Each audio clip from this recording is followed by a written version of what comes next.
হ্যাঁ background channel. তো আজকে হচ্ছে আমরা আমার হচ্ছে ঠাকুরের ওটা রিভিল করতে পেরেছি যতগুলো আমার কালেকশন ছিল। তো তোমরা অনেক ডিমান্ড করছিলে যে করতে, তো চলো চেক করা যাক।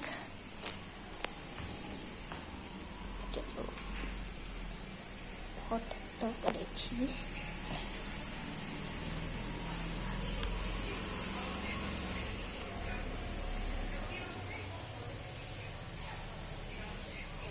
দেখো আমার ঠাকুরের কালেকশন একটু পড়ে গেছিল বলতে গেলে, পড়ে গেছি এটা, তো তাই সরি।